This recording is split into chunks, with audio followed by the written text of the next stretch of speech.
Kenny Wright was a man who had worked hard his entire life. Starting from humble beginnings, he had always believed that success came from dedication, talent, and resilience. He had built a leading tech company, Wright Technologies, from scratch. Now, as the CEO, Kenny was well known and respected in the business world.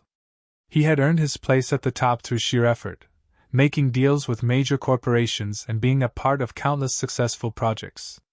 But despite his success, Kenny had always been aware of the challenges that came with being a black man in business.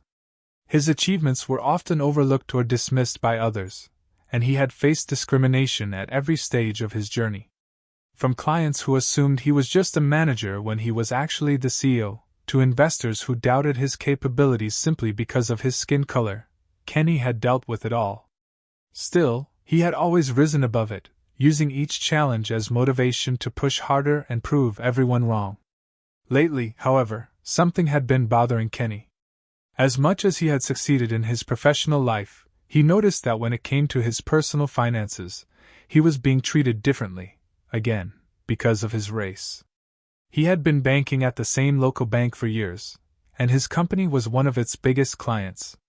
He had opened several accounts, made large deposits, and had even helped fund community projects through the bank. Kenny had every right to expect the same treatment as any other wealthy individual. But recently, whenever he visited the bank, something felt off. There was a noticeable difference in the way he was treated compared to the other customers. He began to sense that the bank employees were more cautious with him, asking unnecessary questions or putting him through unnecessary delays when he needed service. It was as though they were questioning his right to withdraw money or questioning whether he was truly who he said he was. One afternoon, as he sat in his office, Kenny thought long and hard about it. He realized that this wasn't just a feeling, this was likely racial bias creeping into his life, even in a place where he had trusted people for years. He knew that this subtle discrimination wasn't just happening to him, it was something many black people faced in various parts of society, especially in financial institutions. Kenny knew that if he just complained about this, it might not make much of a difference. To truly understand if this was a pattern of bias, he would need to see it firsthand. That's when an idea struck him. What if he went to the bank undercover? What if he visited the bank as an ordinary customer, dressing casually without revealing who he was or how much money he had? He could test whether the employees treated him differently based on his race, or whether they would show the same respect to him as they did to anyone else. This would not only give him the answers he needed, but it would also allow him to expose any racial profiling that was happening behind the scenes. Kenny was determined to get to the truth, and he wasn't going to let anything stop him from making sure he received the same treatment as anyone else. Kenny had always been the kind of man who preferred to face challenges head-on. But in this situation, he knew that the only way to truly understand if racial bias was at play was to experience it firsthand.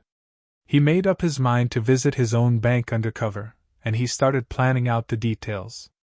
The first thing he decided was to dress as casually as possible.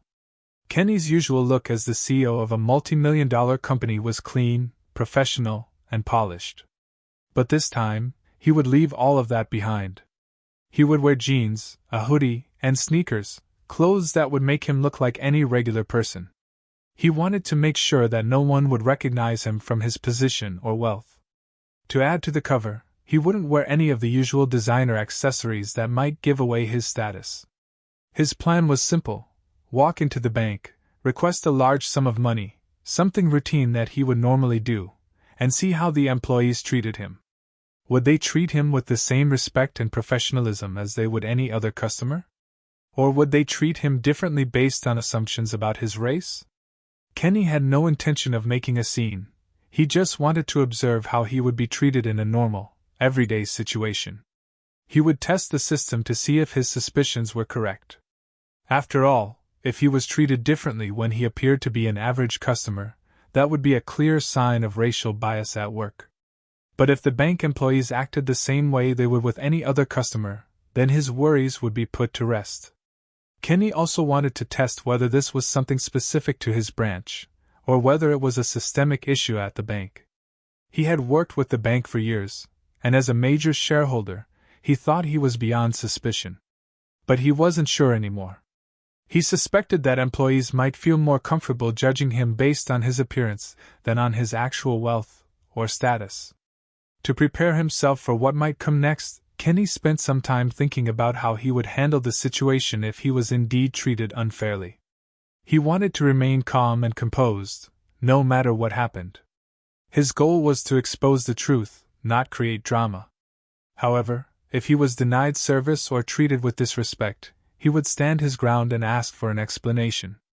Kenny knew that the truth could only come to light if he confronted the problem directly. So, with his plan set, Kenny made his way to the bank the following morning. He had no idea what to expect, but he was ready to face whatever came next.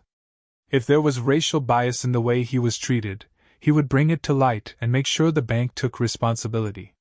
If there wasn't, then he would know that his fears were unfounded. Either way, Kenny was determined to get the answers he needed. This was no longer just about him. It was about shining a light on an issue that affected many people, and he was prepared to take whatever steps necessary to see it through. Kenny stepped into the bank with a calm, composed demeanor. The morning light filtered through the large windows, casting long shadows on the shiny floor as customers quietly waited in line. Kenny felt out of place, dressed casually in his hoodie and jeans, but he was determined to keep his mission on track. He walked straight up to the counter where Stacy, a young black teller, was standing. She flashed a polite smile as he approached, her smile slightly stiff, almost forced. "Good morning, how can I help you today?" she asked. "I'd like to make a standard withdrawal," Kenny replied, keeping his voice steady. "I'd like to take out $10,000 from my personal account." At first, Stacy didn't seem to think much of it. She took his account number and began typing into her computer. But then, after a moment, her fingers stopped moving on the keyboard. She looked up at Kenny and paused. Could I see your ID, please?" she asked, her tone polite but with an edge of uncertainty. "And maybe another proof of identification? Maybe a utility bill, just to be sure." Kenny was taken aback. He had been a loyal customer at this bank for years, and he had never been asked for so many documents for a simple withdrawal. He wasn't sure if it was a new policy or if there was something more to it. He handed over his ID and a credit card, expecting it to be enough, but Stacy didn't seem satisfied. "Are you sure that's the right address on your account?" she pressed, squinting at the information on her screen. "Can I get a second form of ID, maybe a passport or something?" Kenny's calm demeanor started to crack. He felt his heart rate pick up slightly, but he kept his voice even. "I've been banking here for years," he said, trying to remain patient. "I've made withdrawals like this multiple times. My account is in good standing." Stacy hesitated again, then glanced nervously at her colleagues. She tapped on the keyboard, but Kenny could see that she was stalling. She began to look through his file, then looked back at him with uncertainty in her eyes. "You're asking for a large sum today, and with the new security protocols, I need to make sure everything's in order," she said, her voice now a little colder, more formal. Kenny's gut twisted. He could feel it. This wasn't about security protocols. He had withdrawn large sums before without any trouble. There was something else going on here, and he couldn't ignore it. The way Stacy was treating him, the extra questions, the delays, it wasn't about the bank's rules. It was about her assumption that a black man like him shouldn't be allowed to access such large amounts of money without being questioned, despite his high standing at the bank. As the seconds stretched into minutes, Kenny's mind raced. Was this what it felt like for other black people who dealt with similar situations? Was he being racially profiled because of his appearance? He kept his calm, though, and instead of raising his voice, he decided to take the next step. He would ask to speak with a manager. Kenny's discomfort was growing, and he knew he needed answers. The delay was becoming too obvious, and Stacy's insistence on asking for more documentation seemed unreasonable at this point. Kenny took a deep breath and calmly asked, "Could I speak with your manager, please?" Stacy gave him a tight-lipped smile and nodded, stepping away to call Jeff, the branch manager.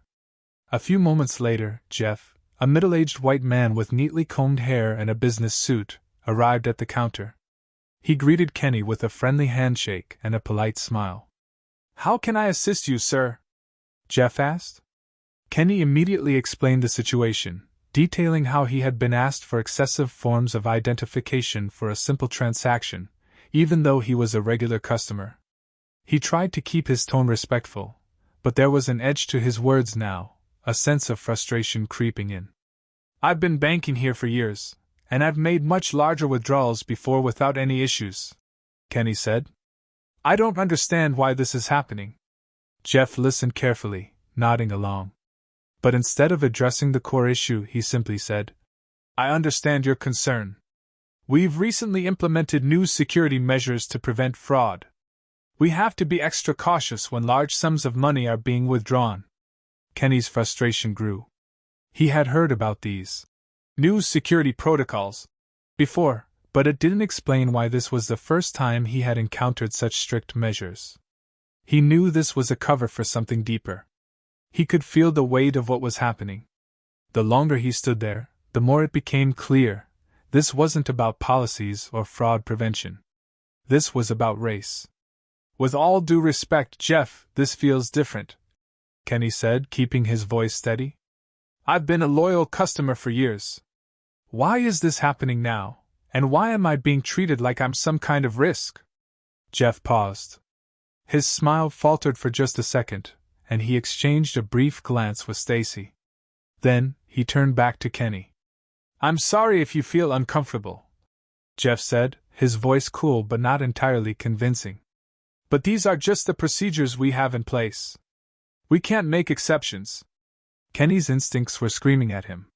He could tell that Stacy and Jeff were both treating him with suspicion, almost as if they didn't believe he was entitled to withdraw such a large sum. Their behavior was a reflection of something deeper, a belief that someone who looked like him didn't fit the mold of a typical customer who would have that kind of money in the bank. Kenny stood there, his mind racing. He knew this wasn't just a coincidence. This wasn't just about bank procedures. This was about how the system was stacked against black people, no matter how successful or powerful they became. He had worked hard for everything he had, and yet, he was being made to feel like an outsider in a place where he should have been treated like any other wealthy client. Kenny made a decision then. He wasn't going to let this slide. He would confront the situation head-on. This wasn't just about him. It was about making sure this didn't happen to anyone else. And he would make sure that the truth came out, no matter the cost. The tension in the air was thick, and Kenny could feel the weight of the moment pressing down on him. He had heard enough. It was time to pull back the curtain and show them exactly who he was. The bank's employees had made their assumptions, treated him with doubt, and acted as if he didn't belong. Now, Kenny would let them know that he was more than just a regular customer. Kenny took a deep breath, standing tall at the counter as Stacy and Jeff nervously awaited his next words. He had to be calm, but firm. "I think you should know who I really am," he said, his voice steady and clear. "My name is Kenny Wright, and I am the CEO of Wright Technologies, the company that has invested millions of dollars in this bank over the years.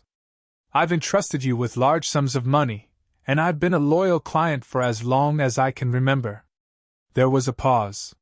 For a moment, it seemed as though the world around him had gone still. Stacy's eyes widened, and Jeff's face strained of color. Both of them exchanged stunned looks, completely caught off guard by the revelation. You're Kenny Wright?" Stacy stammered, her voice a mix of surprise and confusion. "The CEO?"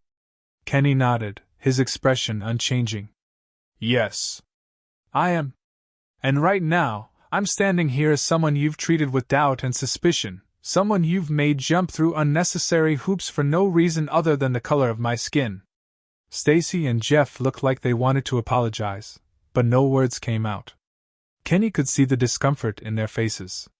They clearly hadn't expected the CEO of a major tech company to be the very person they were questioning. This wasn't just a mix-up or a mistake. It was a clear example of unconscious bias, a bias that assumed because Kenny was black, he didn't fit the profile of a person who would have large amounts of money. Kenny wasn't done. He wasn't going to let this moment pass without saying something important. He took a step forward, his eyes locked on both Stacy and Jeff. This is not just about me. This is about a system that treats people differently based on their race, whether it's intentional or not. Racism isn't always a loud, angry thing. It's often quiet and subtle, hidden beneath layers of assumptions. But that doesn't make it any less harmful. He paused, letting his words sink in. For years, I've worked hard to build my company, to make sure people of all races and backgrounds have opportunities. But when I walk into a place like this, I'm still treated like I'm untrustworthy, like I don't belong. And that's what needs to change. The silence in the room was deafening. Both Stacy and Jeff stood there, clearly uncomfortable, but Kenny wasn't done. He wasn't going to let them off the hook that easily. This is the kind of thing that happens every day to black people in this country, subtle forms of racism that make us feel like we don't belong, no matter how successful we become. And it's time for that to stop. Kenny knew that this moment could be a turning point, not just for him, but for anyone who had ever experienced the same kind of treatment. It wasn't enough to simply expose what had happened. He wanted to use his position to make sure this kind of injustice didn't happen to anyone else. Stacy and Jeff stood there, at a loss for words, but Kenny had already made his point.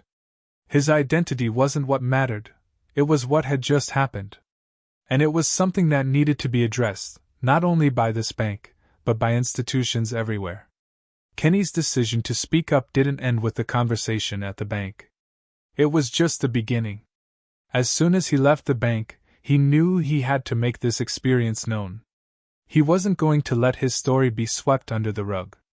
Kenny had seen firsthand the subtle ways racial bias could shape people's lives, and he was determined to make a change. That night, Kenny took to his social media accounts, sharing a detailed account of what had happened at the bank.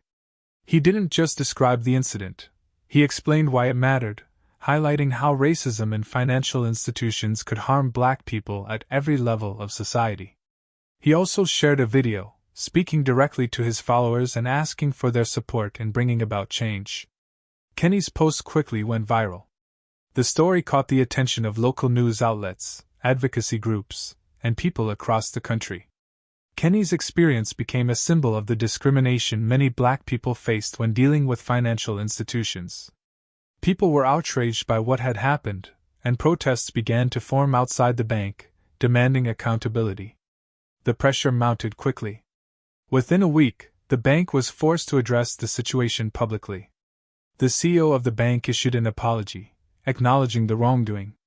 The bank announced that they were reviewing their policies and implementing new training programs to address unconscious bias and improve customer service. But the consequences didn't stop there. Stacy was terminated from her position, and Jeff, the manager, was reprimanded.